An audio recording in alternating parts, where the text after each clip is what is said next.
Partamos con eso. Para ti, ¿qué significa que vivimos como sonámbulos y en qué forma es que estamos programados? Bueno, para mí una manera de explicarlo sería que normalmente el ruido mental que tiene una persona no es congruente con lo que está viviendo, experimentando y sintiendo esa persona. O sea, hay una desincronización de ondas. Es como si viéramos que tú estás en tu cabeza escuchando música clásica y fuera está sonando rock and roll. Entonces tú estás bailando tu música clásica mientras fuera suena el rock and roll. Entonces estar sonámbulo o estar dormido es vivir desincronizado, con una incoherencia entre lo que pasa dentro y lo que pasa afuera. Normalmente incluso lo que pasa dentro seleccionas una parte y omites las otras, es decir, que no estás teniendo tampoco una percepción completa de lo que sucede dentro de ti mismo. Entonces una persona sonámbula es aquella que ignora lo que pasa dentro de sí y que tampoco interpreta bien lo que pasa fuera de sí. Lo que llamamos disonancia cognitiva es básicamente esa distancia tan grande que puede haber entre la información que te llega de fuera y tu capacidad para recibirla internamente, porque has puesto tantas barreras, tantas capas, que directamente esa información no penetra dentro de ti. Y eso es lo que sucede cuando decimos que estamos frente a una persona muy dormida, que hablas y no te escucha, y aunque te escuche tampoco te entiende, y aunque te entienda tampoco puede asimilar lo que le digas. Entonces te encuentras que hay 50.000 barreras para poder realmente tener una conversación real con la otra persona. Parece que está allí, pero no está allí. Y de hecho todos estamos, en cierto modo, sonámbulos o dormidos. Y los que decimos que estamos despertando es porque nos damos cuenta de este fenómeno y tratamos de ponerle fin. Y eso es lo que llamamos el despertar. Un proceso gradual en el cual cada uno va intentando poner luz en aquellas áreas de su alma que están oscurecidas, en aquellas áreas de su psiquismo que funcionan de manera mecánica y que por lo tanto no responden de manera viva a lo que está sucediendo, sino que responden de manera mecánica. O sea, que si llueva, haga calor o nieve, yo sigo con la misma ropa, sigo con la misma mecánica, sigo con la misma rutina, sigo con la misma dieta, en lugar de adaptarme y entender exactamente la sincronicidad que tiene que haber entre lo de dentro y lo de fuera. Ahí sí. Eh, de acuerdo a lo que tú planteas, de forma, o sea, estamos programados. ¿Qué significa que estemos programados? Algo lo estás transmitiendo, pero que tenemos implantes mentales, implantes emocionales. Es decir, ¿cómo nos... Vale, a ver, tenemos, digamos, implantadas muchas ideas, o sea, podemos hablar de diferentes niveles. En un nivel mental, las personas están completamente condicionadas por su proceso de socialización. Esto, incluso si lo reflexionamos a un nivel sencillo, cuando alguien trata de empezar a desarrollar cierto nivel de clarividencia, se puede dar cuenta que todo lo que está viendo físicamente está sujeto a un proceso de interpretación. O sea, si yo miro mi habitación, pues veo estanterías, veo figuras, veo pósters. No estoy viendo las cosas tal y como son, sino que están filtradas por un proceso de interpretación. Entonces, diferencias lo que es la estantería de lo que es la madera, de lo que es el escritorio, de lo que es un vaso, en lugar de ver las cosas tal y como son. Cuando uno quiere empezar a desarrollar cierto nivel de clarividencia, se da cuenta de que tenemos muchos filtros, que no estamos viendo la energía directamente, sino que la estamos viendo filtrada. Esto es el proceso de socialización. La gente asocia dinero a seguridad y hacen ese vínculo de manera mecánica. Digo, quiero este trabajo por la seguridad que me da. Digo, no, lo haces por el dinero, no por la seguridad. La sensación de seguridad la puedes tener con o sin dinero. Porque puedes ir por la calle, te están atracando, te están sacando una navaja y sientes mucha seguridad por tener dinero. No, de hecho, más bien sientes inseguridad por tenerlo y la sensación de que vas a perderlo. Entonces, la seguridad no va asociada al dinero. Son conceptos diferentes, pero que mecánicamente se han conectado. Lo mismo pasa con muchísimas palabras y conceptos. Eso es básicamente el condicionamiento. Esos son los implantes que tenemos a un nivel mental. Luego, si entramos a un nivel espiritual, a un nivel del cuerpo energético, todas esas creencias limitantes que tenemos tienen un correlato. Entonces, si vamos y hacemos una exploración etérica de una persona, nos damos cuenta que sí, que tiene un enganche aquí, en una zona de la cabeza, tiene otro enganche aquí, en la garganta, tiene otro enganche en otra zona. O sea, cuando hacemos una exploración dentro del cuerpo astral o dentro de una visión etérica, vemos que realmente hay parches, hay parásitos, hay larvas, pero todo eso se sostiene debido a tu sistema de creencias. Sin tu sistema de creencias, sin tu atención distorsionada, sin tu mecanicidad perceptiva, eso no se podría sostener. Te lo pueden poner, sí, pero te lo quitas en 5 segundos. Así que el problema no está en lo que las entidades nos ponen a un nivel etérico, sino en cómo podemos trabajar directamente con ellos a un nivel mental. Y eso es lo que realmente podemos hacer. Claro que también tenemos estrategias y técnicas para liberarnos de implantes a nivel etérico, pero eso te da una ventana de oportunidad de unas cuantas horas antes de que se te vuelva a instalar de nuevo, porque si tú no has trabajado los pensamientos y creencias que se asocian a ese implante, volverán otra vez a introducirse. Y de hecho, eso es lo que se llaman naturalmente las recaídas. Una persona aparentemente cree que ha superado una fobia, una adicción o un hábito destructivo, que normalmente la gente siempre dice, no, eso me pasaba antes, pero ya no. Vale, espérate, no cantes victoria tan rápido, que seguramente en cuanto vuelvas a tener una situación que te ponga contra el límite, seguramente volverá a aflorar el mismo sistema defensivo si no lo has desactivado desde su raíz. El que no comprende la raíz de un comportamiento compulsivo, de una creencia limitante, no la puede deshacer jamás, por más que a un nivel etérico deshagamos el implante. Hace falta una desprogramación psicológica y todo el proceso de socialización y de educación o adoctrinamiento está diseñado precisamente para tapar, capar o castrar todas nuestras verdaderas capacidades. Y eso se da cuenta como la propia persona acaba convirtiéndose en su propio carcelero.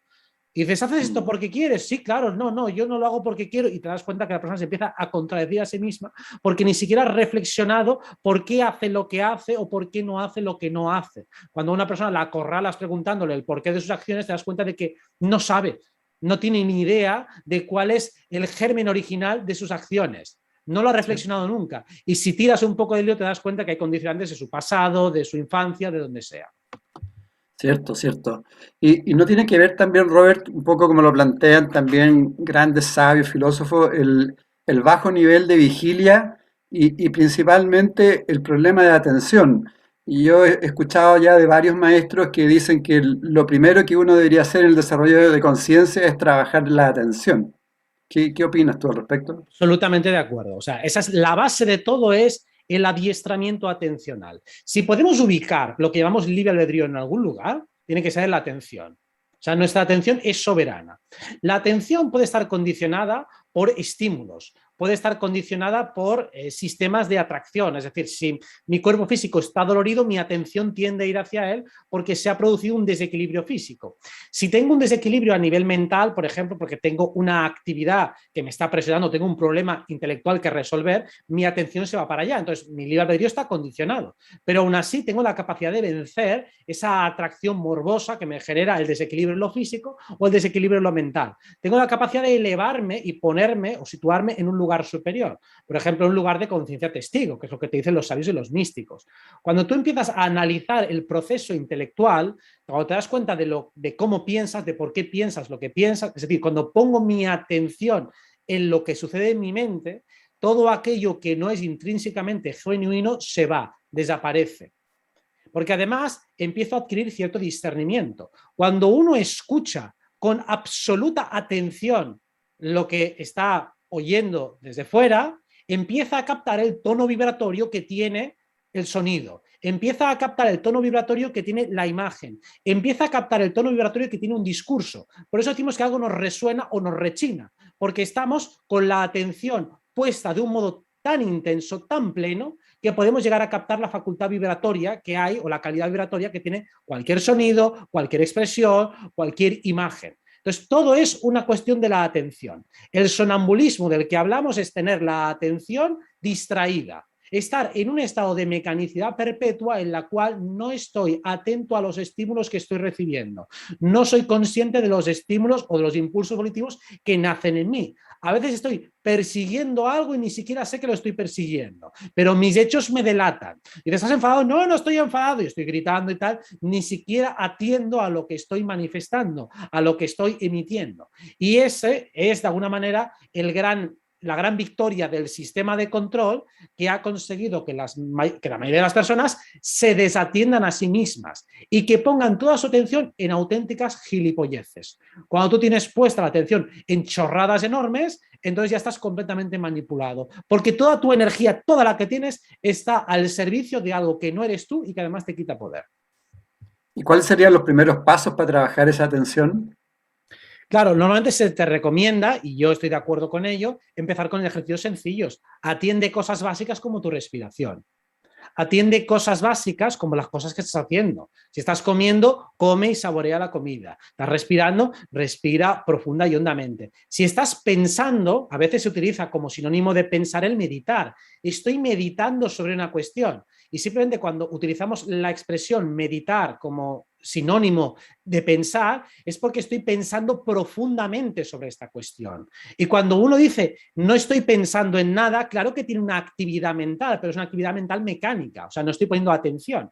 Entonces, el mero hecho de empezar a atestiguar tus pensamientos de una manera concentrada y sagrada, es decir, tomando ese acto desde la sacralidad que es, hay una actividad mental, voy a honrarla poniendo toda mi atención allí, o estoy haciendo tal o cual cosa, como ahora estoy hablando con vosotros, toda mi atención tiene que estar centrada en lo que estoy diciendo, en lo que me estáis diciendo, para tratar de que todo mi discurso sea lo más coherente posible.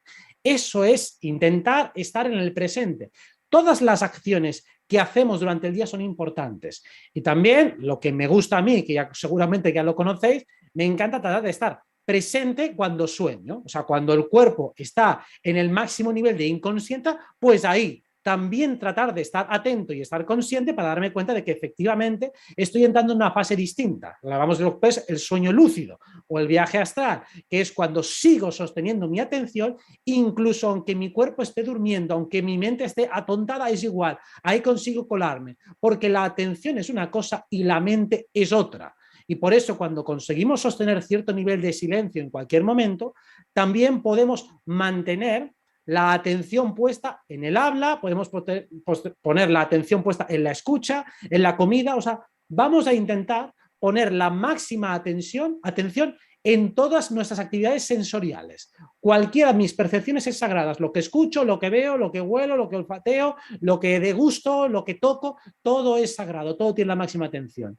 Si eso se hace, ya estás en plan zen. Toda tu vida va a cambiar a lo bestia y va a tardar muy poco en hacerlo. Lo que pasa es que normalmente, ya me he despistado, ya me he vuelto a despistar, he perdido la atención a los 2 minutos o a veces a los 30 segundos. Si lo consigues sostener cuanto más tiempo mejor, vas a notar resultados espectaculares en tu vida.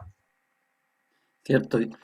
En el campo astrológico, Robert, tú que eres un gran experto, una carta natal finalmente es un programa, también es un programa de influencias de distintos planetas que nos estructuran.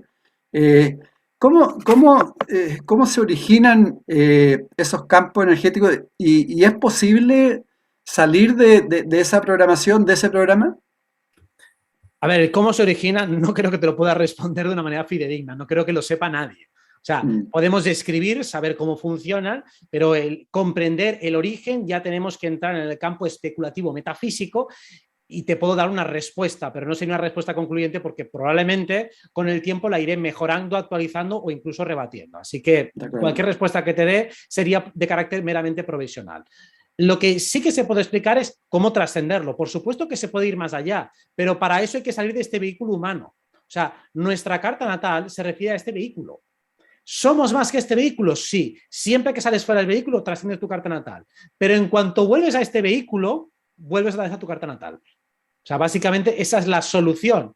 Mientras yo estoy respondiendo desde ese cuerpo físico, hombre, pues tengo la voz que tengo. Puedo más o menos manipularla, cambiarla, alterarla, pero sigue teniendo una base que no me va a poder, no voy a poder llegar al tono que tiene, por ejemplo, Constantino Romero, que tenía Constantino Romero, por decir algo. Entonces, tengo una base que está delimitada y tengo también unas propensiones e inclinaciones caracteriales que me vienen de base. Con eso tengo mucho juego. Realmente no es poco lo que tengo con una carta natal, no es una prisión. Sería, vamos, más bien como un planeta entero. Tienes realmente muchísimo por recorrer. O sea, que la persona que se siente castada por su carta no conoce normalmente ni un 1% de ella. Entonces, más bien, no te da casi ni tiempo en una vida a poder recorrerla y exprimirla al máximo. ¿Se puede trascender? Sí, siempre que salgas del personaje, siempre que te veas a niveles superiores. Entonces allí ya no estás sujeto. De hecho, cuando haces una regresión, pues ya sales del personaje. Cuando te vas al astral, sales parcialmente del personaje, vas a otra capa del personaje distinta. Y por supuesto, si entras en un estado de nirvana o de samadhi, sales completamente del personaje. Pero claro, cuando quiero ser operativo aquí abajo, tengo que pasar por el vehículo del personaje. Hay que pensar que la carta natal empieza cuando naces, cuando sales ya directamente del vientre materno, no antes. O sea, quiero decir, que empieza cuando el personaje empieza a estar vivo de forma independiente. Pero ya existía otra carta natal distinta cuando tú estabas en el vientre materno. Con lo cual, esta carta natal solo se refiere a la vida del personaje. Y de hecho, aunque el personaje fallezca, su carta natal continúa. Si cuando muera me hacen una biografía, eso se verá reflejado en la carta natal de este personaje que soy yo ahora o que estoy encarnando ahora. Por eso mismo, la carta natal se refiere únicamente a nuestro avatar, lo que encarnamos aquí. Se puede trascender, sí, cuando mueras, antes de nacer, o cuando sales del cuerpo, cuando cuentas con niveles superiores. Pero mientras estás jugando aquí abajo, te la comes. Cierto, cierto. Gracias por la respuesta. Eh, Vamos a otro punto respecto al sonambulismo, porque tiene que ver con la humanidad. Tú has planteado, bueno, y se plantea y cosas de ver que la humanidad ya está agotada, ¿no? Está en un proceso bastante irreversible. Eh, ¿Cómo ves ese punto? Por un lado, que tiene que ver también con lo que hablaba Jesús, el triunfo de la bestia, la desolación, etcétera. Y después me gustaría que si pudiéramos hacer como un breve análisis de las utopías, de las distopías y las utopías, para ver cómo podemos ir enfrentando positivamente las distopías. Perfecto, muy bien. A ver, la primera cuestión es qué está pasando con la humanidad y qué le pasa al ciclo oscuro, porque el ciclo oscuro se está agotando. Y se está agotando en gran parte porque muchos de sus objetivos ya se han conseguido. O sea, quiero decir, tener un control global pues se ha conseguido no a total, pero una buena parte. Y tampoco se puede rascar mucho más porque no tienen la capacidad energética, ni siquiera filosófica, de conseguir un triunfo absoluto, que además sería ridículo y absurdo. Siempre tiene que haber, por definición, una resistencia. Y por resistencia entendemos a alguien que se posiciona contrario a ese dominio, a esa esclavitud, a ese control global. Y de hecho, insisto, cuanto más aprieten, pues más la luz que tienes dentro de ti, con más fuerza sale. Así que es absurdo, es un planteo que directamente es absurdo el pensar que la bestia puede triunfar. Se llama el triunfo de la bestia, yo creo que es más bien una metáfora, en el sentido de que cuando llega a su clímax, a su máximo nivel de culminación, solo le queda que bajar. Y eso es un poco lo que estamos experimentando ahora. Creo que se llega a ese clímax en 2020, el punto en el cual la bestia se hace mucho más expresiva, mucho más visible, y por supuesto que sigue dando coletazos, por supuesto que todavía da sus aleteos y no hace falta ni que mencionar con qué temas se está manifestando todo eso, ¿no? Pero todo lo que sean esos certificados de movilidad ya viene a ser un poco como la marca de la bestia. Es lo más, quizá, más evidente. A partir de ahí, eso sería digamos, si se permite que eso evolucione, que eso siga creciendo y en una parte de la sociedad seguramente van a consentir que eso suceda, ahí es cuando se generan las distopías. Y las utopías son exactamente la misma energía astrológica, pero en una octava de luz. En una octava de luz, la misma energía se puede expresar de forma luminosa o de forma oscura. Hace unos años recuerdo haber hecho algún ejercicio en clase de astrología de poner cartas de asesinos en serie y cartas de personas muy luminosas, pero no decir quiénes son. Y era muy difícil diferenciarlas. ¿Por qué es difícil diferenciarlas? Porque con la misma energía tú puedes ser un psicópata o puedes ser un Buda. La energía en sí misma es neutra. No hay que con esta carta te vas a ser un hijo de puta seguro y con esta vas a ser un santo. No funciona de esa manera. El santo se puede corromper y el psicópata también se puede revertir. En algunos casos es bastante complicado si ya hay alteraciones biológicas fuertes, pero en general la carta por sí sola no te va a decir qué es lo que va a pasar. Por eso, con los mismos aspectos astrológicos se puede explicar una utopía o una distopía. Sí que es verdad que hay aspectos que son más utópicos o que nosotros los podemos entender como utópicos, pero también puede ser una muerte dulce. O también hay aspectos que son distópicos, pero pueden leerse como un gran despertar. El ejemplo más categórico lo tenemos 2020. Para muchos fue la gran distopía y para muchos el gran despertar y para muchos las dos cosas a la vez. Por una parte estoy viendo una distopía y por otra el mejor despertar de mi vida. Entonces, si las dos cosas pueden confluir a la vez, significa que ambas cosas son compatibles realmente. Y de hecho, tú puedes estar viviendo el mejor día de tu vida y al revés, alguien que lo ha perdido todo. Imaginemos, por ejemplo, una operación con criptomonedas donde uno acaba de ganar 1 millón de euros y otro acaba de perderlos. la situación es la misma para ambos, solo que uno está en un lado y otro está en el otro. Entonces, para uno es el mejor día de su vida y para otro es el peor día de su vida. Entonces, las dos coexisten y los aspectos son los mismos, solo que el mismo aspecto, el mismo fenómeno, nos afecta de manera diferente a los dos. Un equipo marca un gol y el otro lo recibe. Uno está triste y el otro está contento. Fenómeno es el mismo, pero según en qué lado estés de la dualidad, lo vas a experimentar de una manera o de otra. Por eso, cuando hablamos de la trascendencia, de intentar ser sabios, es situarnos en los dos polos de la dualidad, entenderlos a los dos, pero estar por encima. Estar en ese tercer punto, en esa Trinidad. La Santísima Trinidad es precisamente eso, esa conciencia testigo que permite habitar los dos lados de una polaridad sin identificarse con ninguno de ellos, pero con los dos a la vez. Correcto, correcto. La neutralidad. Entremos un poco a las distopías, pero con las utopías para ver cómo poder ir enfrentando. Por ejemplo, en la educación. Claramente hoy día la educación es como un ladrón de conciencia, ¿no? Nos roba la conciencia y nos entrega pura información. Eh, ¿Cómo podemos trabajar en el campo de la educación, por ejemplo? Primero, yo insisto, es una forma alternativa, es decir, los padres, por ejemplo, ya que no pueden muchas veces escolarizar a sus hijos en escuelas que sean libres o que den una información de calidad, pues tienen que hacer su parte informando a sus hijos de cómo funciona realmente el sistema, porque eso es precisamente lo que no solo no te van a contar, sino que además te lo van a deformar y a distorsionar groseramente. O sea, un tópico que siempre surge en todas partes, y esto cuando, por ejemplo, hay críos adolescentes y demás, piensan que las madres o los padres que se dedican a temas esotéricos están locos. ¿Y por qué piensan ellos? ¿Por qué piensan eso si ni siquiera saben de lo que están hablando sus padres? Pues sencillamente porque eso choca con el adoctrinamiento que están recibiendo en sus escuelas y además choca con lo que dicen los compañeros de clase. Entonces, esa propaganda hay que revertirla. Los padres no pueden consentir estar siendo desautorizados por la escuela. Si los padres tienen una cosmovisión que además es más elevada, que está más integrada, que tiene más sentido y que además es más respetuosa, no puede ser violentada y estigmatizada desde los poderes públicos cuando encima tienes la obligación de escolarizarlos para que encima te insulten y te falten el respeto y te desautoricen. O sea, eso no puede ser consentible. Entonces, hay que revertir todo ese proceso. Pues los padres ahí tienen que meter mucha caña a la hora de enseñar a sus hijos a pensar críticamente, a enseñarles, oye, en la medida de lo posible, explícales cómo funciona la sociedad, que no son los políticos los que están gobernando, que no son las multinacionales las que están gobernando, sino que hay logias secretas, que hay poderes secretos y que todo se está haciendo desde la sombra, todo se está cociendo entre bambalinas, que eso tienen que saberlo. Tienen que saber todas las personas que están creciendo que la espiritualidad no está reñida con la racionalidad, sino que es al revés, que una racionalidad plena te lleva inevitablemente a la espiritualidad. Todos los filósofos y científicos más avanzados siempre han llegado hacia la espiritualidad, porque han comprendido que el orden que existe es tan perfecto, está tan bien equilibrado y hay unas leyes que se replican por doctrina de asignaturas o por ley de correspondencias en todos los ámbitos de la realidad, que es imposible que eso sea casual. Así que una persona auténticamente racional tiene que ser espiritual. Es que no hay otra manera de serlo. Sin embargo, nos intentan crear una falsa polaridad entre la razón y la fe o el espíritu. Digo que no funciona así.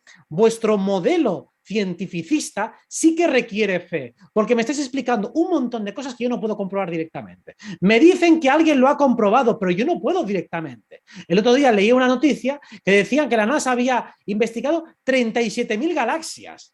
Digo, bueno, pues no tienes que creer que se han analizado 37.000 galaxias, pero solo de imaginar el tiempo que tardaría en hacer eso, ya me cuesta bastante creerlo. Todo es un criterio de autoridad, pero es que en todo lo que te están explicando, de lo que tú puedas replicar, hay un porcentaje minúsculo. Y ya no hablemos lo que puedes replicar siendo un chaval de 10 años, de 12 años, que te están metiendo un montón de información que te la tienes que tragar con calzador y que tú no tienes manera de replicarla.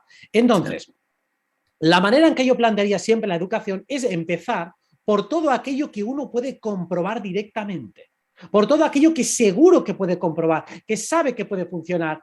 Y a partir de ahí vas construyendo las cosas que no puedes comprobar, pero te voy a explicar cómo podrías llegar a hacerlo.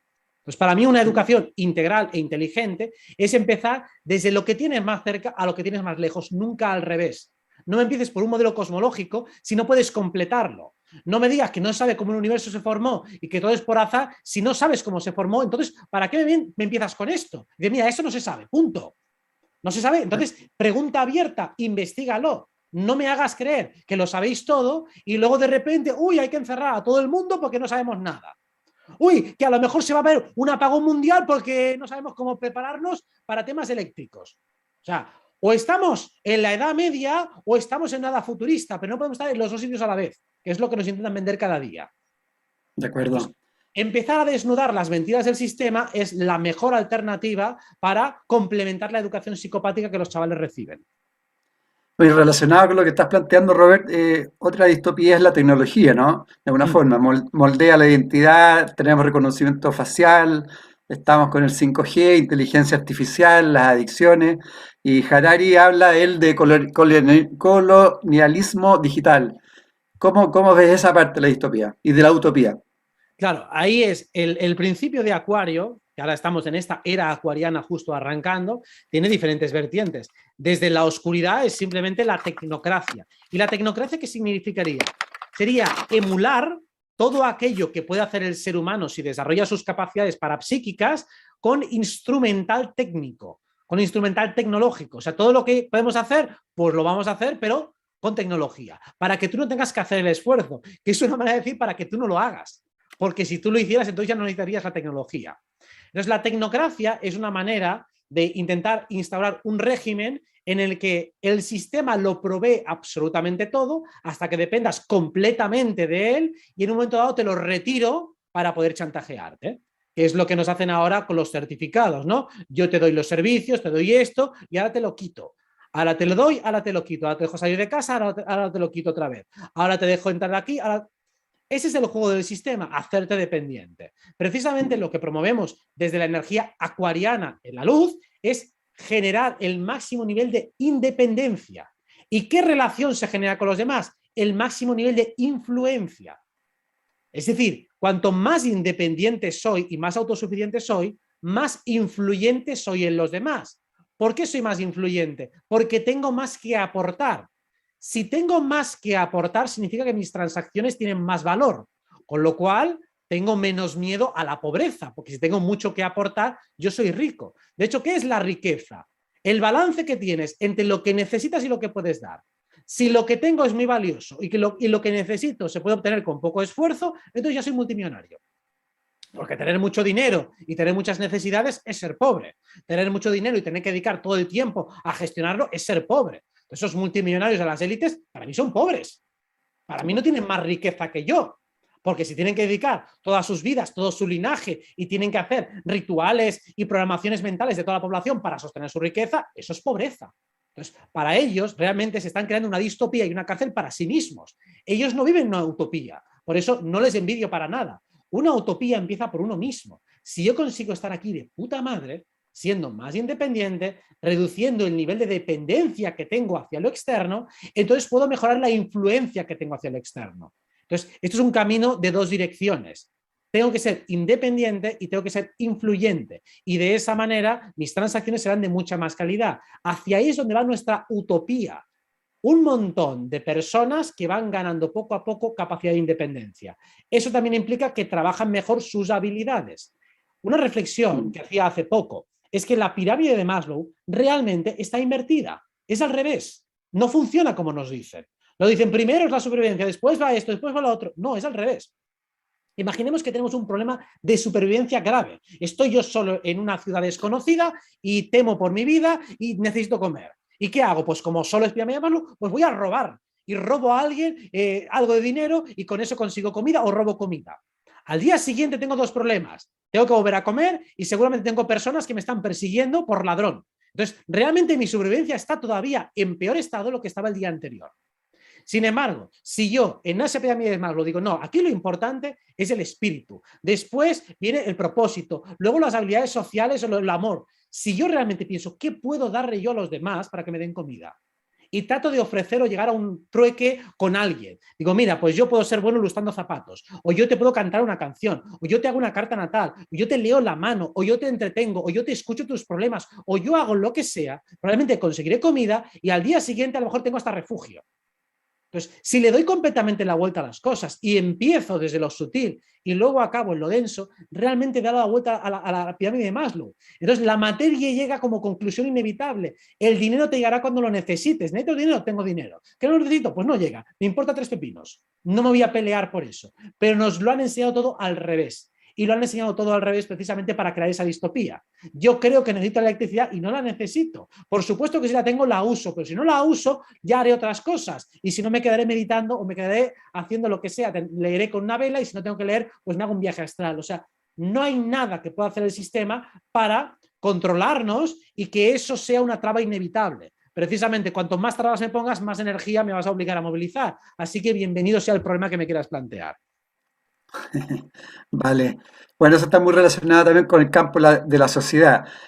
Hablemos entonces un poco del campo de la salud, porque en la salud, bueno, por un lado hay ya medicina integrativa, alimentación, pero también están los ciberdébiles, el pánico depresivo, el tema de la maternidad natural o no, el negocio de la salud.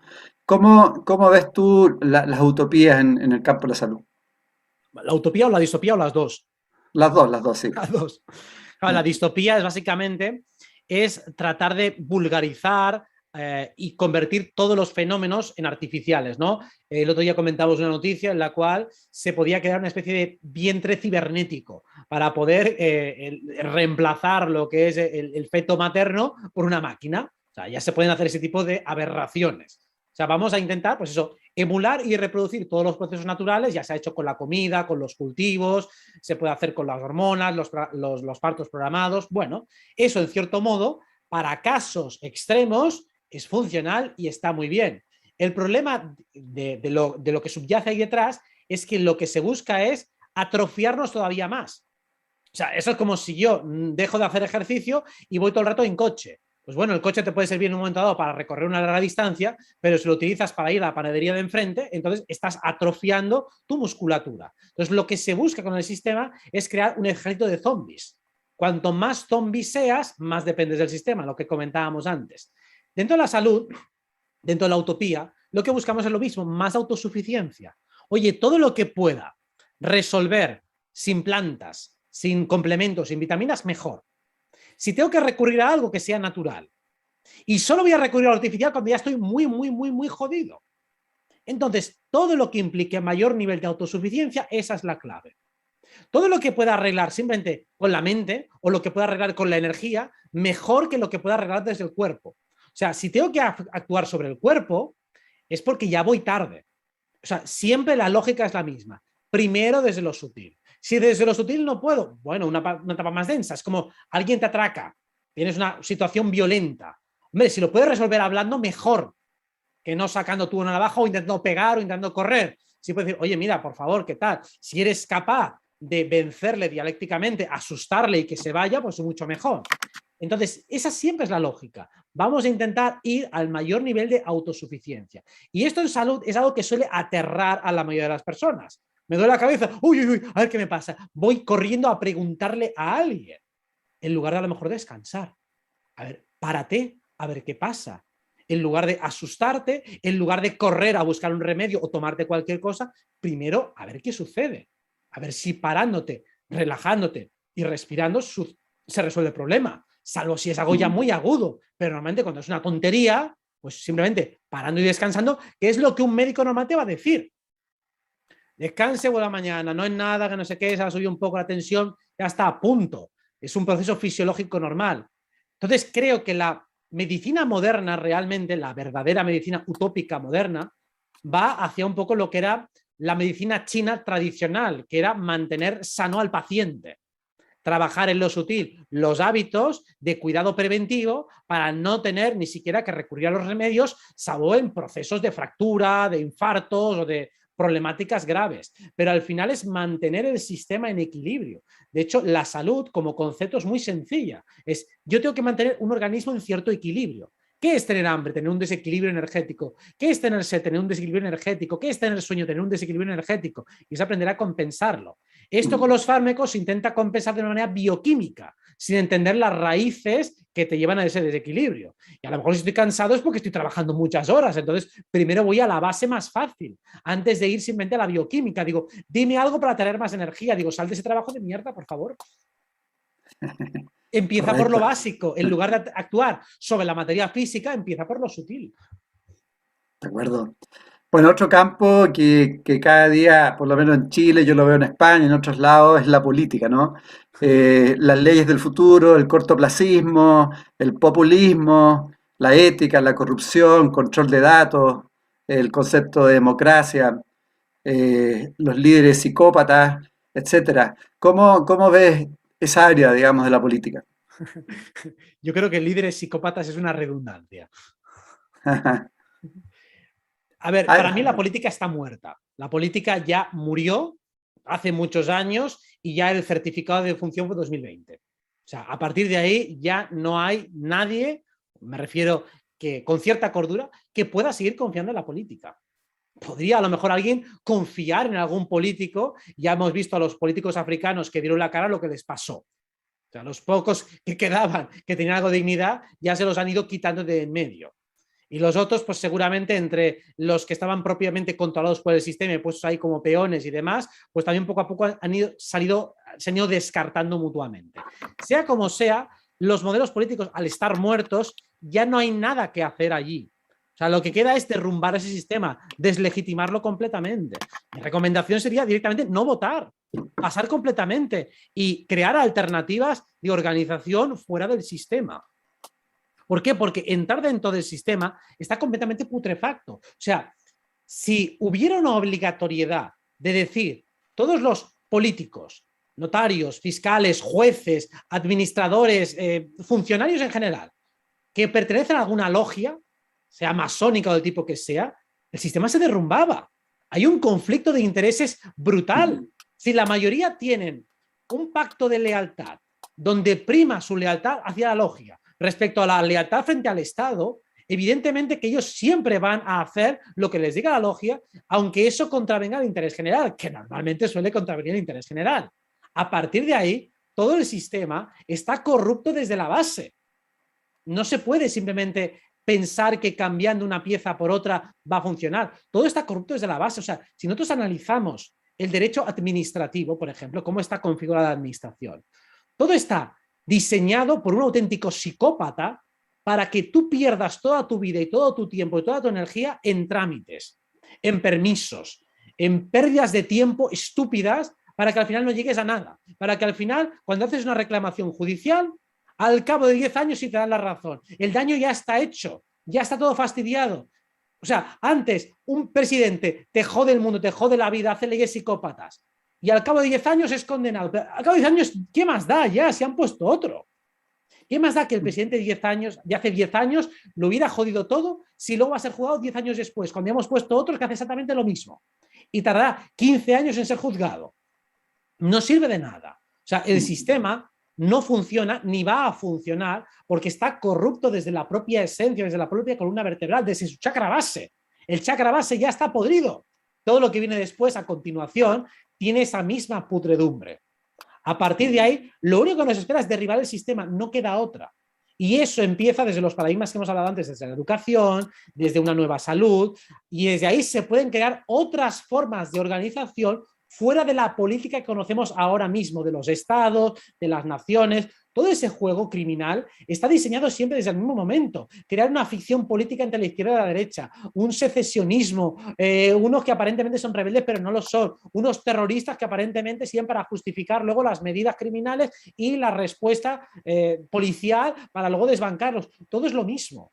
Todo es un juego. Todo lo que sale en las noticias es mentira. Todo lo que sale en las noticias es propaganda para justificar las medidas gubernamentales. No hay absolutamente periodismo real, que esa sería ya otra. No existe tal cosa como un periodismo de investigación. Cuando aparentemente se destapa algo es porque hay una guerra interna de dos facciones, pero nunca va contra el sistema. Nunca hay un verdadero antisistema dentro de los medios de comunicación, porque si lo hay ya se ocuparán de silenciarlo. Y si lo hay, porque no han podido controlarlo, ya se ocuparán de estigmatizarle, cuando no directamente de matarle. de acuerdo, de acuerdo. Y en el campo de la ecología, alimentación y consumo ético, cambio climático, seres sintientes, el agua, las especies invasoras, etcétera. ¿Cómo ves la utopía y distopía en un campo que hoy día es también bastante complejo, ¿no? Claro, el cambio de ecología es muy irónico que todos los que gobiernan intenten vendernos ese concepto ecológico cuando realmente nos están fumigando, nos están contaminando, nos están envenenando. Ellos son los que más contaminan, son los que más, más recursos consumen, son los bueno, que hacen todo tipo de barbaridades y tropelías y luego son ellos los que nos critican a nosotros por supuestamente no ser ecológicos y por no estar funcionando. Creo que la base de la verdadera ecología es recuperar primero el control o la conexión con el propio biorritmo. El propio biorritmo personal es diferente en cada uno de nosotros. Cada uno de nosotros tiene su propio biorritmo. Y luego aprender a sincronizar ese biorritmo con el clima natural que tenemos en cada momento. O sea, esa reconexión con la propia naturaleza, tanto la interna como la externa, es el conectarte con los ritmos naturales. Claro, cuando una planta crece, crece a su ritmo. No se puede acelerar artificialmente ese ritmo y si se hace tiene graves consecuencias. Lo mismo que un parto tampoco se puede acelerar de manera artificial sin que eso tenga consecuencias. Lo mismo que un alimento se tiene que cocer a cierta velocidad si queremos que esté bien cocinado y correctamente, bueno, que la reacción química se produzca correctamente. Pues lo mismo, la verdadera ecología es conectarse con los ritmos naturales. Primero con mi esfera animal, respeto al animal que tengo dentro, respeto mi ritmo real, respeto realmente mis demandas alimenticias, lo que me pide el cuerpo, porque ni todos vegetarianos ni todos carnívoros, ni todos herbívoros, ni todos tal. Digo, vamos a ver qué ritmo tiene cada persona. Y quizá tarde o temprano todos lleguemos a una dieta, pues quizá más vegana, tal vez, no lo sé, eso no lo tengo claro. Pero desde luego cada uno va a ir a su ritmo. Y hay algunos que lo van a tener más fácil y otros más difícil, porque hay diferencias claras en la constitución y morfología de cada uno de nosotros. Entonces, lo que está claro es que no hay una pauta funcional para todos. Como no hay una pauta funcional para todos, cada uno tiene que darse cuenta, dicho de manera simbólica, qué tipo de animal es. Porque yo a lo mejor soy un búho, pero tú eres una cabra, y tú eres un cordero, y tú eres un tigre, y tú eres un murciélago. Entonces, cuando yo comprendo cuál es mi animal del poder, cuál es el animal que más se parece a mí, o sea, tengo un ritmo más nocturno o un ritmo más diurno. Yo por la mañana estoy pletórico de energía, pues yo estoy hecho una mierda. Si tú comprendes qué tipo de animal eres, eso es lo que te va a comprender, te va a ayudar a comprender también en qué tipo de hábitat, es decir, en qué tipo de clima te mueves mejor. O sea, tienes que comprender cuál es el animal que hay dentro de ti. Y eso es tu verdadera ecología, porque te vas a encontrar en tu ecosistema y en ese ecosistema no vas a hacer daño, vas a estar perfectamente cómodo y te vas a ajustar perfectamente a los ritmos. Cuando uno está fuera de su ecosistema, es cuando tiene que empezar a talar árboles, es cuando tiene que empezar a explotar los recursos de una manera artificial o exagerada, y es cuando realmente no es ecosostenible. No somos ecosostenibles cuando estamos fuera de nuestro entorno. Por eso uno tiene que estar en su hábitat. Que esto es un poco también lo que entendemos con la astrología. Entender cuál es tu hábitat. Porque, ¿qué es tu vocación? Es el lugar en el cual, siendo tú mismo, estás en ventaja. Donde no tengo que prácticamente forzarme ni adaptarme a ser otra persona. Siendo como soy, estoy en ventaja. Lo que yo soy es cualitativo. Allí es bueno, está aplaudido, está premiado. Mientras que estoy fuera de mi propósito, de mi vocación, cuando lo que yo soy está castigado. Entonces, si estoy en un lugar donde me castigan por ser como soy, ese no es mi lugar, ese no es mi hábitat. Que no digo que eventualmente no tenga que adaptarme a lugares que no son mi hábitat, pero ese no puede ser mi leitmotiv. Eso tiene que ser algo que momentáneamente me sitúa. Entonces, volviendo a la ecología o al ecosistema o la nueva visión de contacto con la naturaleza es primero empieza con tu verdadera naturaleza. Si no has comprendido qué animal eres, ¿cómo te vas a relacionar bien con tu hábitat? Ni siquiera sabes qué es lo que te pide realmente el cuerpo. Tienes una deformación basada en desequilibrios de que ahora me pide salado porque vengo del dulce y luego me pide dulce porque vengo del salado. Eso es bambolear, pero eso no es conocer tu naturaleza real. Entonces, tal vez si nos pudieras profundizar un poco sobre los cuatro cuerpos para entender mejor cómo lo sutil afecta a lo físico. ¿Me refieres al físico, el etérico, el astral y el mental? Vale. Correcto. Vale, pues aquí hay que comprender bien cuál es la jerarquía, es decir, cómo funciona cada uno de ellos. Entonces, cada uno de los cuerpos se refiere a un área más sutil. Para comprenderlo de una manera que de no recurrir demasiado a la metafísica, podemos definirlo en el cuerpo vital, la parte que habla del ánimo, del amor, de la pasión, aquello que nos moviliza, las emociones de tipo más activas, las que van de dentro hacia afuera, el deseo de conquista, el deseo de lucha, la pasión, todo eso es el cuerpo etérico. El cuerpo astral sería el cuerpo emocional reactivo, lo que me hace reaccionar cuando me pasa cualquier cosa, cómo reacciono emocionalmente. Me siento triste, alegre, halagado, decepcionado, eso es mi cuerpo emocional, a diferencia del cuerpo vital, que es más activo, mientras que el cuerpo emocional es más reactivo. Y luego tengo el cuerpo mental, que es mi actividad intelectual. Esos tres cuerpos tienen un efecto directo sobre la salud, absolutamente directo. Y de hecho, normalmente solo actuamos sobre el cuerpo físico, que es el resultante de los otros tres. Claro, cuando una persona no está motivada, su vitalidad desciende. ¿Por qué? Porque me falta combustible. La motivación, ¿qué es? Es combustible para poder actuar, para poder activarse. Y de hecho, cuando una persona está alegre, se le pasa el dolor de cabeza, se le pasan cualquier tipo de males. ¿Eso qué significa? Que evidentemente eso afecta positivamente a tu salud. Cuando una persona está entretenida intelectualmente, yo estaba hablando a veces con personas que estaban ahí, no puedo más, no me caigo, estoy destrozada, le empiezo a dar una conversación estimulante y de repente hablan perfecta, se revitaliza. ¿Por qué? Porque si intelectualmente estás estimulado, tu energía también sube. Si intelectualmente tu discurso está en bucle, entras en colapso. Tu energía se revuelve, se retuerce y se hace daño. Te estás crispando. Cuando una persona empieza a razonar correctamente y llega a razonamientos que se acaban y se cierran perfectamente, esa energía mental se disipa. Ya no hay una actividad mecánica, sino que hay una actividad fluida. Y cuando mis emociones se integran y se aceptan perfectamente, no las reprimo, sino que las vivo, las experimento y las entiendo bien, también desaparecen rápido, no se quedan allí. Puedo disfrutarlas. Entonces, no hay problemas de salud, salvo que estén originados desde lo físico. O sea, si cojo frío, si me das un golpe, puedo tener problemas físicos, pero serán los menos. No voy a tener una enfermedad.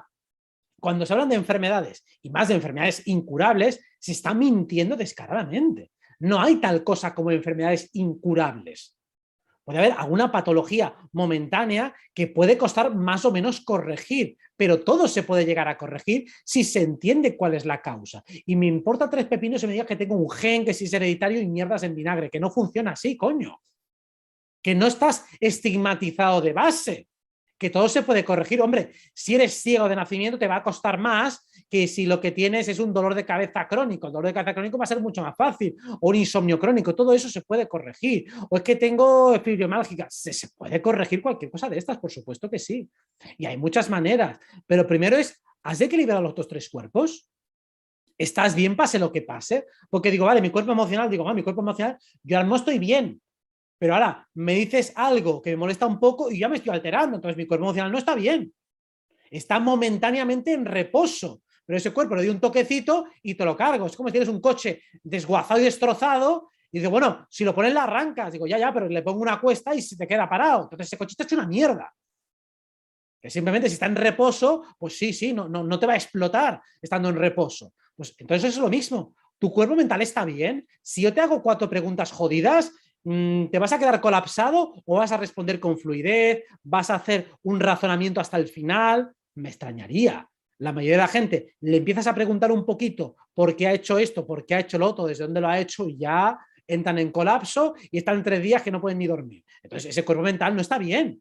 Entonces no me digas que me he enfermado y no sé por qué. Digo, coño, tu cuerpo mental es como si entro en tu habitación y está todo desordenado. Hay un trozo de pizza por el suelo, hay ratas merodeando. Y dice, no, pero está bien. Digo, no me jodas, bien no está. Entonces, tener bien esos 3 cuerpos requiere trabajo, requiere atención, requiere esfuerzo. Entonces, eso está completamente conectado con la salud. Del físico no hablaremos porque sería hablar de alimentación, sería hablar de temas que seguro que otras personas saben muchísimo más que yo y te lo explican con muchísima más precisión. Qué buena. Y en relación tal vez a cómo cuidar de estos 3 cuerpos que son más sutiles, hay 2 términos que mencionaste cuando hablabas con Eddie que me encantaron y que están relacionados. Uno es el de la desprogramación psicológica y el otro es el del adiestramiento atencional. La verdad que son similares porque a través de un adiestramiento atencional uno se puede desprogramar o a través de desprogramarse uno puede tener mayor atención. Pero si nos pudiera hablar un poco de estos 2 términos y cómo los podemos ir desarrollando. La desprogramación psicológica, por supuesto, va ligada a la atención, ¿no? Hace un rato tenía una consulta con una chica que dijo una frase que digo, fíjate la frase que acabas de decir. Decía, no quería ser famosa, digo, porque yo no quiero que me reconozcan. Digo, vale, pues escucha atentamente lo que acabas de decir. No quiero que me reconozcan. Pero eso tiene unas connotaciones mucho más profundas. Porque más allá de que alguien te vea por la calle y sepa quién eres, también estoy diciendo que no quiero que reconozcan mi valor. Entonces, cuando yo quiero ponerle precio a un artículo, a un servicio, no te voy a reconocer a ti como profesional ni como autoridad. No quiero que los demás me reconozcan. Entonces, internamente, inconscientemente, me voy a sabotear. Desprogramarse, estar atento a esas sutilezas. Constantemente, cuando escuchas a una persona lo que dice, te das cuenta de que está diciendo mucho más de lo que cree que está diciendo. Es decir, como no quiero que no sé cuántos, o cuando alguien empieza, no te quiero ofender, digo, bueno, pues ya lo vas a hacer, ya estás programando que me vas a ofender. O sea, todas esas cosas tenemos completamente instaladas y programadas, como hemos dicho, esa relación entre la seguridad y el dinero que hablábamos antes. Podríamos encontrar muchísimas más. Alguien piensa, por ejemplo, la libertad en la pareja. Y la mayoría de la gente ya piensa en una relación poliamorosa, automática y mecánicamente. Porque una pareja libre es una pareja poliamorosa. Digo, ¿y quién ha dicho nada de pareja poliamorosa? Significa que respetemos nuestros espacios de libertad. Que no tengan por qué estar fiscalizando como si fuera el gobierno con quién sales y con quién has hablado y qué has dicho. O sea, hablamos de libertad en las relaciones de pareja. Pero ya hay una codificación que te iba a programar una cosa a la otra. Otra que me dijeron el otro día que también era muy buena. Dice, oye, que yo no quiero el éxito. A mí no me interesa el éxito. Digo, ¿te das cuenta que el éxito no es sinónimo de fama?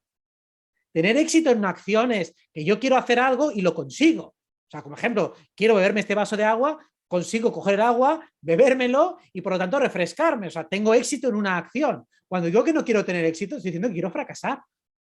Que quiero que no me salgan bien las cosas elementales.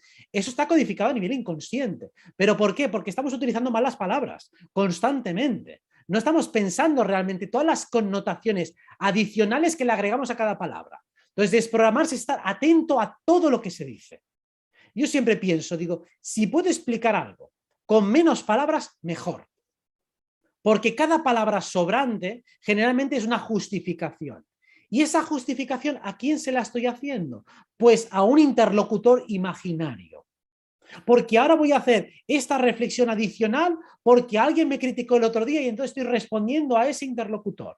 Y ahora estoy respondiendo a mi madre y a mi padre y a aquel profesor. Y cuando alguien está dando circunloquios, está respondiendo a todos esos interlocutores. Cuando eso lo identificamos, digo, ¿y esto para qué me lo cuentas? Cuando la gente me pide perdón porque me va a explicar una experiencia metafísica y esotérica, digo, pero, hijo mío, me estás pidiendo perdón a mí. Si estoy deseando que me lo cuentes, ¿qué te crees? ¿Que te voy a tocar por loco? Digo, uy, esto va a sonar muy raro. Digo, estás hablando con tu padre o con tu madre o con quien cojones sea. No estás hablando conmigo. Te estás llevando una conversación paralela a este momento presente. La programación es eso. Tú hablas con una persona y está programada en cada frase.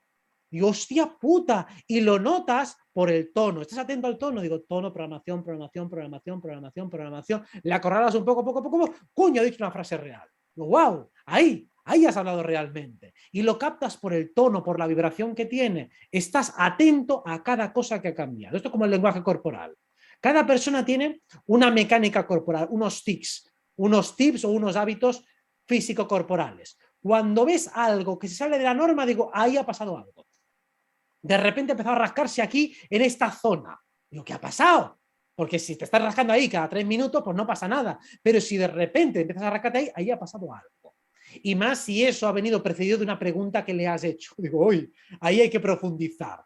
Ahí, como terapeuta, tienes que leer perfectamente qué está ocurriendo. Y eso es más fácil leerlo los demás que en uno mismo, porque uno mismo bastante pendiente está de lo que está diciendo, como para encima estar prestando atención a tu gestualización, a lo que está pensando el otro, etcétera, etcétera.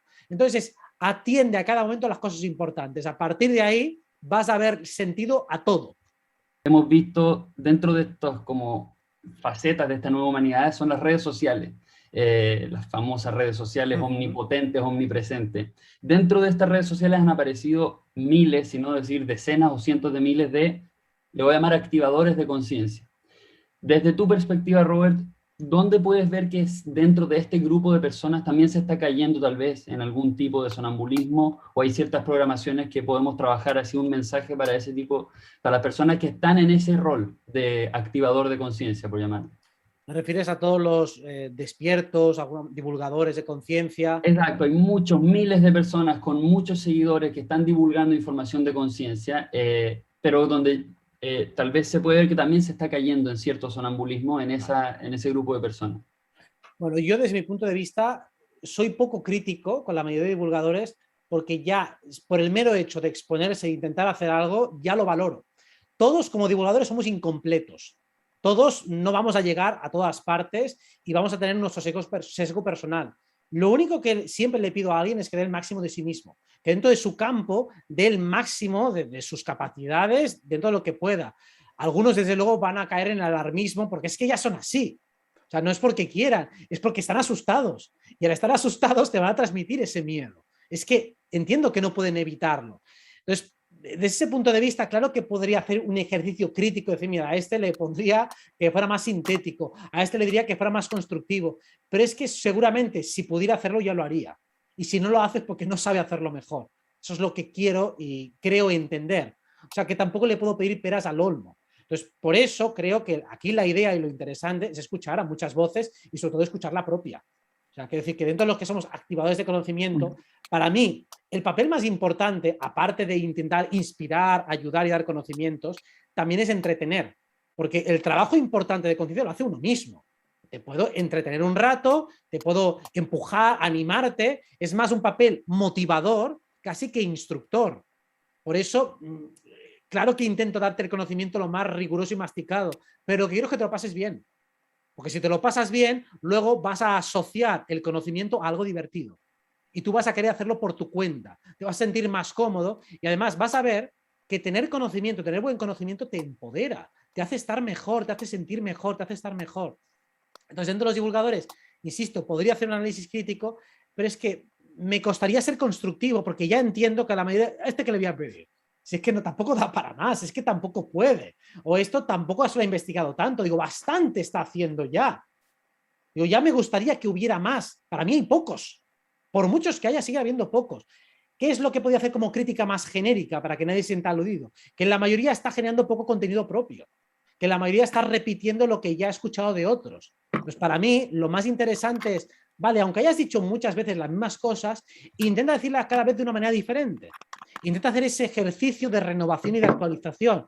Veo que muchos lo hacen, pero veo que muchos otros simplemente se suman al carro y repiten lo que han leído en un libro, que han leído todos. Hostias, genera tus propias reflexiones. Ten la valentía de ser tú mismo, porque al final, cuando eres tú mismo, influyes mucho más cuando repites las ideas de otros. Entonces, en la medida de lo posible, intenta decir tus propias cosas, intenta llegar a tus propias reflexiones, porque es la manera en la que realmente vas a inspirar más a los demás. Robert, yo quisiera ir un poco a los mundos invisibles. Hace poco vi una serial que están dando en Netflix. Si no te hubiese conocido, no sé si yo creo que más de alguien la ha visto. No Eh, sé cuál es. Creo que eh, no. es española, justamente, donde es una familia, digamos, una pareja y dos hijos, y por una situación determinada, en un momento dado, muere la mamá con los hijos, y él queda.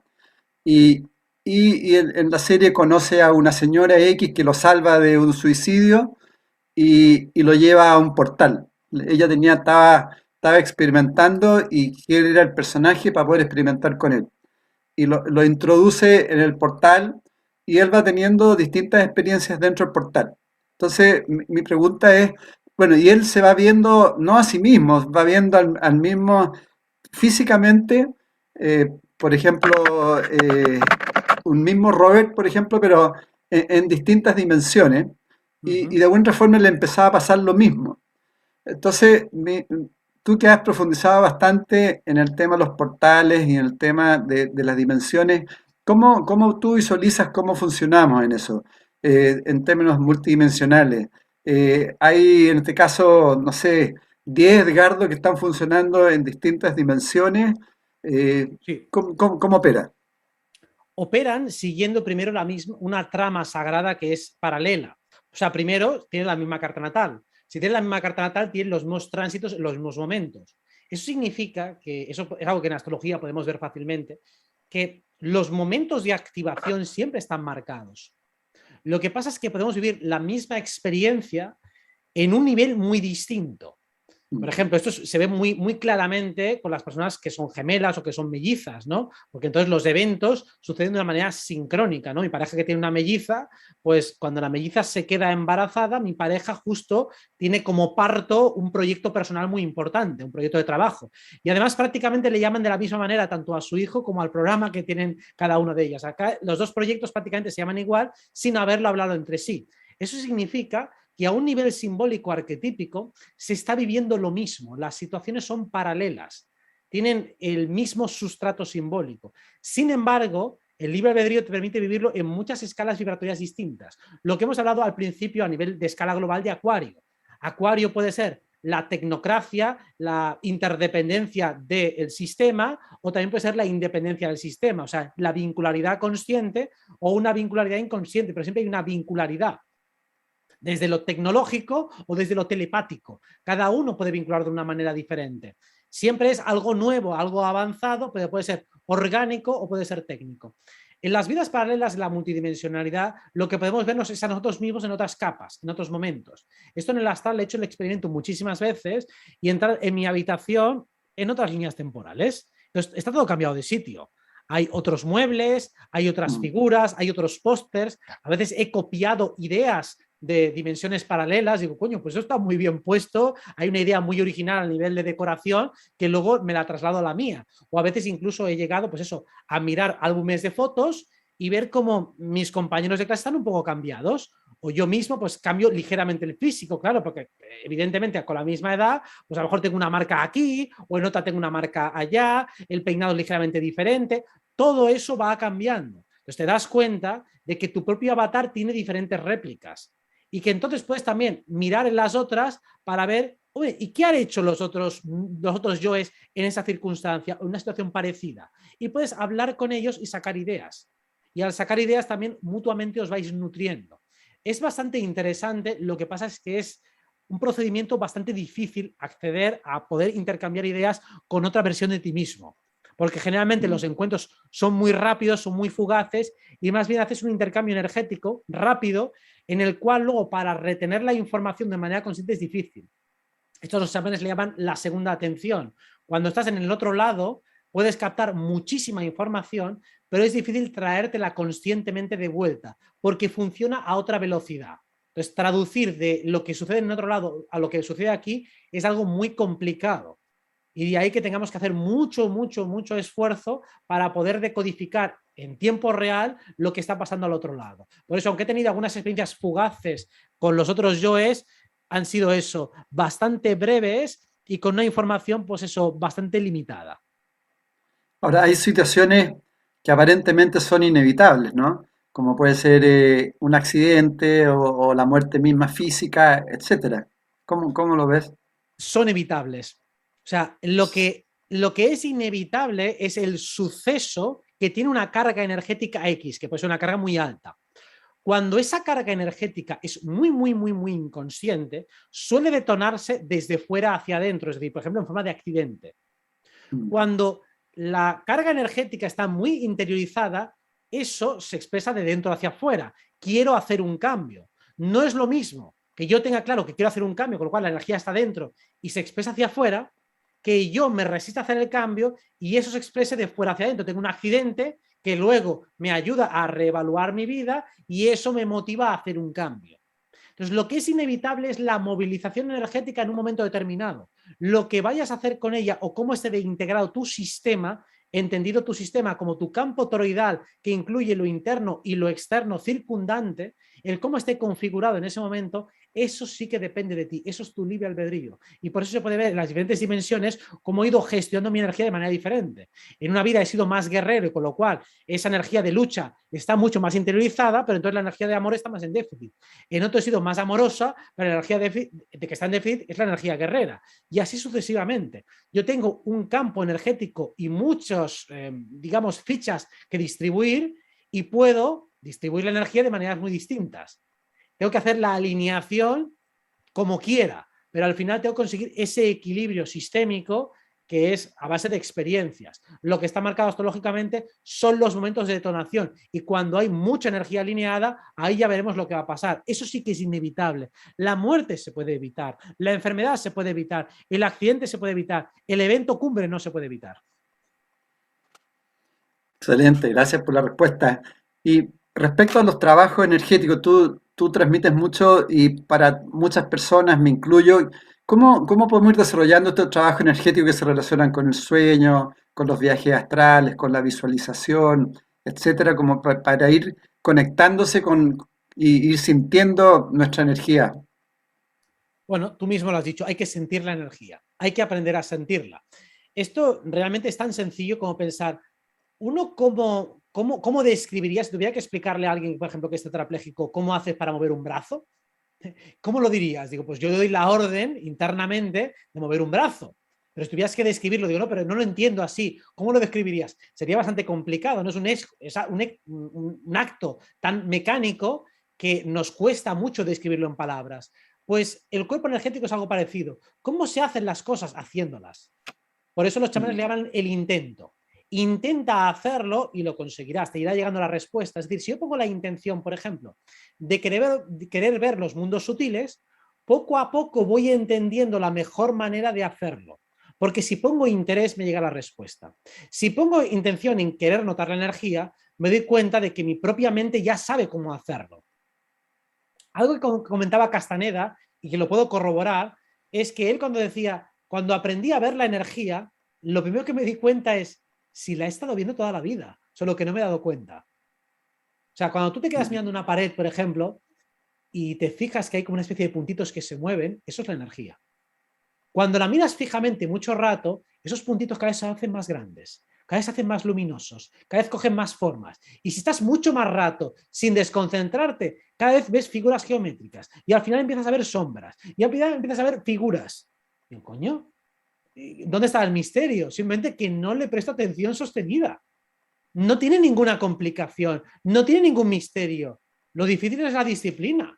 Lo difícil es no distraerme, estar 5 minutos ahí parado y no, pero tengo que mirando el móvil, ay, perdón, que tengo que hacer esto, que tengo que hacer lo otro. O sea, el problema no es la técnica. La técnica está chupada. No tiene la más mínima complicación. El problema es cómo consigo sostener la atención. Yo siempre, mira, recuerdo cuando empezaba el último de los cursos que hice de astrología, dije, mira, queréis tener poderes especiales, solo tenéis que hacer lo siguiente. Tenéis que estar 30 minutos visualizando que tenéis una nube de color blanco encima de vuestra cabeza. 30 minutos ininterrumpidamente sosteniendo esa visualización. Al minuto ya te has perdido. Si tú fueras capaz de sostener cualquier imagen en tu mente durante 30 minutos, conseguirías empezar a ver colores, nubes, formas, lo que sea. Verías lo que fuera, pero te despistas, te distraes. Con lo cual, el tema no es ese. La energía o el cómo se lleva es simple. El problema está en la desprogramación. Digo, vale, entonces, ¿por qué mi mente se distrae? ¿Por qué mi mente se despista? Ahí empieza el trabajo. Eso es lo jodido. Por eso en la primera parte de la sesión hemos estado hablando de qué, de cómo desprogramarse. Porque eso es lo que me impide llegar. La técnica está chupada. La técnica no tiene ningún tipo de misterio. ¿Y cómo tienes que hacer para conseguir un viaje astral? Digo, la técnica no es nada. Es simplemente, quiero tener un viaje astral y entonces cuando tenga un sueño me tengo que dar cuenta de que estoy soñando y en ese momento notar el cuerpo y hacer el gesto de salida. ¿Cómo lo haces? Pues imaginando que lo vas a hacer. Ahora bien, ¿dónde está toda la dificultad? Hostia, en conseguir tener mi atención lo suficientemente lúcida para cuando estoy soñando darme cuenta que estoy soñando. Y ese es un trabajo de desprogramación brutal para conseguirlo. Así que el trabajo previo es como decir, ¿cómo haces para levantar una pesa de 100 kilos? Digo, pero explícame la técnica. Digo, la técnica no tiene nada de complicado. El problema es la fuerza muscular para levantar los 100 kilos con tu propio bíceps. Digo, eso es lo que te va a costar. Entonces, cuando hablamos de técnicas energéticas, digo, no, la técnica es coger el brazo y levantarlo. Ya está. Ahora, ¿qué ocurre? Cuando tú levantas no tienes energía. Y no tienes energía porque la estás desperdiciando en hábitos mentales. Cuando tú quites energía de hábitos mentales, dirás, quiero ver el aura y le verás el aura. No es un problema técnico. Puede parecerlo, pero no lo es. Por supuesto, cuando tú haces un ejercicio técnico de visualización, estás moviendo energía, estás poniendo intención. Y por eso las técnicas, cuando tienen una carga intencional, sirven. Pero es por la carga intencional, no por la técnica.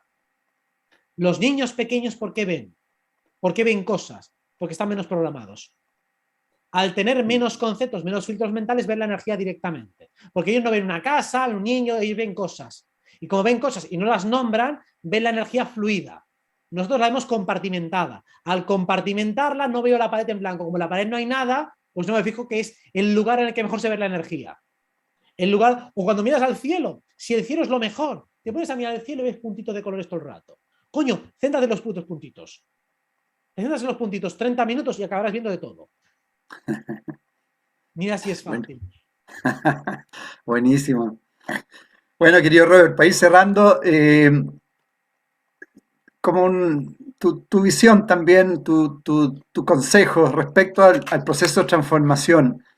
Hoy día se habla mucho que estamos viendo un proceso de transformación, de desarrollo de conciencia, y de alguna forma, por lo menos lo que yo también veo, que hay un proceso de cristalización, es decir, nos quedamos como congelados también.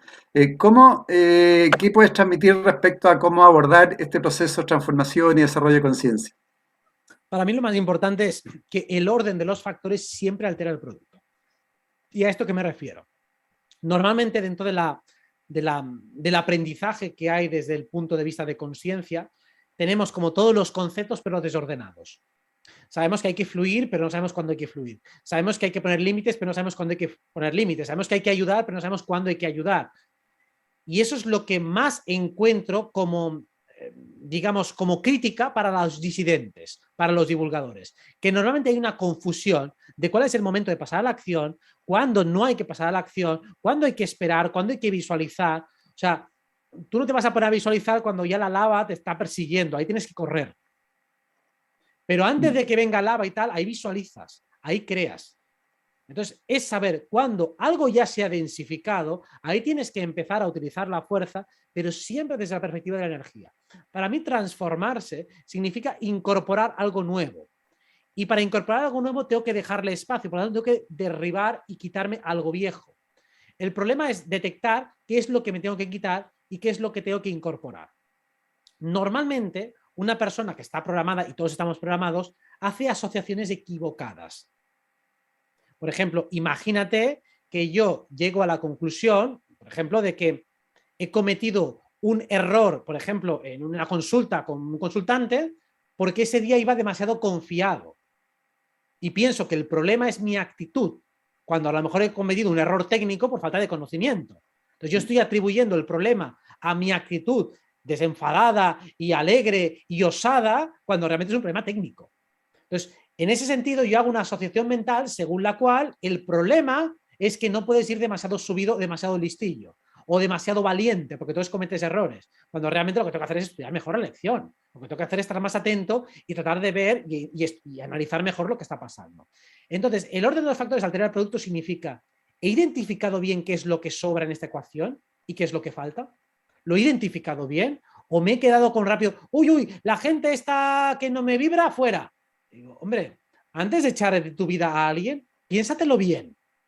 Uy, es que me da malas vibraciones, fuera. Digo, a ver, espérate un momento dado. Que a lo mejor, si te está repitiendo una situación muchas veces, tienes que aprender a confrontarlo, a poner límites, a tolerar según qué cosas, etcétera, etcétera. Antes de saltar el resorte y fuera, por ejemplo. Entonces, lo que hay que quitar no está tan claro. Lo que hay que incorporar no está tan claro. Mucha gente dice, es que tengo miedo a hacer un cambio y tengo miedo y quiero valor. Digo, es que a lo mejor no tienes que hacer ese cambio o no tienes que hacerlo tal y como lo estás planteando. O sea, estás planteando, por ejemplo, dejar tu trabajo mañana y no tienes ninguna alternativa. Digo, es que tengo que superar mi miedo a dejar el trabajo. Digo, no, lo que tienes que tener es un plan B, una alternativa para cuando dejes tu trabajo empezar otra cosa. Entonces, no es una cuestión de valentía. Ahí lo que tienes que trabajar es otra cosa, es busca una alternativa de ingresos para que entonces dejar tu trabajo sea un paso natural. No se está poniendo a prueba tu valentía en ese momento.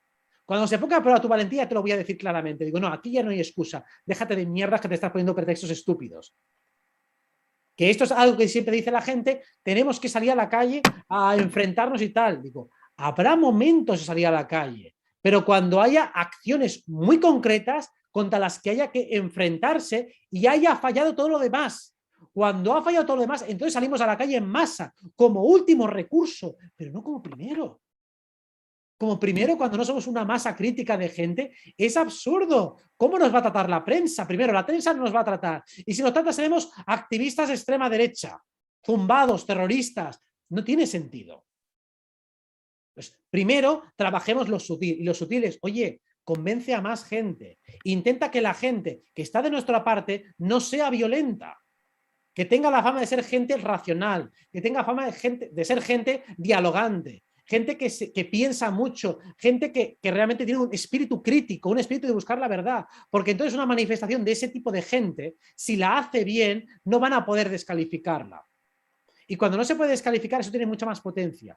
Y si en un momento dado hay que usar la fuerza, se usará la fuerza, pero como último recurso, cuando ya hay una situación deliberadamente peligrosa. Si no la hay, primero se utilizan todos los mecanismos sutiles. Porque en el momento que tú usas la fuerza, si el otro tiene más fuerza que tú, estás perdido. Y eso es lo que nos podría pasar en cualquiera de los escenarios distópicos, ya que hemos hablado de ellos, que se plantean. Y eso es lo que la disidencia, que tiene más prisa, en la que tiene más calle, la que está más acostumbrada al activismo callejero, insiste en que hay que salir y que hay que pelear y que el que no va a la pelea o sale a la lucha es que está llamando a la inacción. Digo que no se trata de eso. Yo no estoy en contra de la manifestación, pero tiene que hacerse correctamente, tiene que hacerse muy bien. Si no se hace bien, lo único que genera es desorganización, caos, lucha y descrédito social. Entonces, o se hace bien o no se hace, pero hacerlo de cualquier manera es malgastar energía. Prefiero que esa energía se utilice para otras cosas como acciones legales, acciones simbólicas, cartas a diarios, etcétera, etcétera. Eso tiene mucho más peso social y sobre todo consigue que más gente del otro lado se pase al nuestro. Toda la razón, toda la razón. Bueno, ¿algo más que quisieras decir, aportar, que tú crees que habría que plantear? Nada, dormir bien, comer bien, descansar bien y reírse mucho. Yo creo que eso es lo más importante. O sea, Eso. hacer las cosas básicas con mucho corazón y con mucha energía. Eso es lo que va a hacer cambiar tu vida. Si eso lo haces bien con máxima atención, las sutilezas y las cosas complejas las irás viendo cada vez más. Eso es aprender a ponerle la cámara lenta a la vida. Si yo consigo ver las cosas a cámara lenta es cuando capto detalles que nadie más ha visto. Si estoy en modo sonámbulo, en modo zombie, todo me pasa a cámara rápido y uy, no me he enterado de nada. Y no te has enterado porque no estabas. Si te hubieses enterado y escucharas atentamente, verías que los demás hablan a cámara lenta. Yo todo lo que está diciendo estoy captando palabra por palabra y puedo deducir lo que va a decir la siguiente frase. Puedo escuchar hasta cuando coge aire antes de hablar. Cuando eso lo haces, cuando comes atentamente, duermes atentamente, descansas atentamente y disfrutas atentamente, lo empiezas a ver todo. Ese es el mensaje final.